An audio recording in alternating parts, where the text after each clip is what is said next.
TB મુક્ત ભારત અભિયાનને પાટણ જિલ્લામાં વધુ ગતિ મળી છે. ઉત્તર ગુજરાત વીજ કંપની લિમિટેડ મહેસાણા દ્વારા CSR અંતર્ગત અને શ્રી બ્રહ્મ સમાજ સેવા ટ્રસ્ટ પાટણના સહયોગથી 700 ટીબી દર્દીઓને વિનામૂલ્ય પોષણ કીટનું વિતરણ કરવામાં આવ્યું. કાર્યક્રમ જિલ્લા વિકાસ અધિકારી CL પટેલની અધ્યક્ષતામાં યોજાયો. વર્ષ 2024 દરમિયાન નોંધાયેલા આશરે 4000 દર્દીઓમાંથી 90% દર્દીઓ નિયમિત સારવાર અને પોષણ સહાયથી ટીબી મુક્ત બન્યા હોવાનું જણાવાયું. હાલ સુધી પાટણ જિલ્લાની 123 ગ્રામ પંચાયતને ટીબી મુક્ત જાહેર કરવામાં આવી છે, જ્યારે તમામ 486 ગ્રામ પંચાયતોને ટીબી મુક્ત બનાવવા સંકલ્પ લેવાયો છે. શંકાસ્પદ લક્ષણો જણાય તો નજીકના આરોગ્ય કેન્દ્રમાં તપાસ કરાવવા અને સરકારની મફત સારવારનો લાભ લેવા અપીલ કરાઈ છે.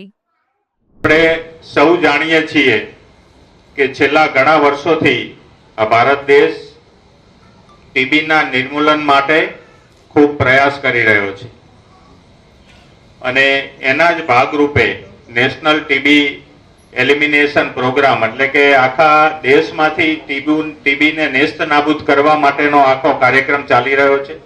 સરકાર એના માટે અથાગ પ્રયત્ન કરી રહી છે. આપણે સૌ જાણીએ છીએ કે આ દેશમાં એક સમયે પોલિયો હતો. પોલિયોને નાબૂદ કરવા દેશે 2 ટીપા પોલિયોના કરીને એક રાષ્ટ્રવ્યાપી ઝુંબેશ ચલાવી અને એ ઝુંબેશ એવી ચલાવી કે એક જન આંદોલન સુધી આ ઝુંબેશ પહોંચી ગઈ કે લોકોએ એને સ્વીકારી લીધી કે રવિવાર છે, પોલિયોના 2 ટીપા આજે આપણે આપવાના છે. બસ એવી જ રીતે આ ટીબી માટેનો કાર્યક્રમ આખા દેશમાં થઈ રહ્યો છે. ગુજરાત પણ એમાં સારી કામગીરી કરી રહ્યું છે અને ખાસ કરીને પાટણની વાત કરું તો 2024માં આપણા જિલ્લામાં લગભગ 4000 જેટલા દર્દીઓ મળેલા. એ 4000 દર્દીઓમાંથી આપણે 90% દર્દીઓને સારવાર કરીને આવી પોષણ કીટ આપીને ટીબીમાંથી મુક્ત કરેલા.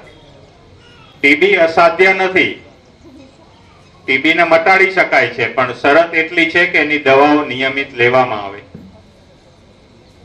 એટલે અગાઉ જે 2024માં 90% જેટલા દર્દીઓને આપણે સાજા કરીને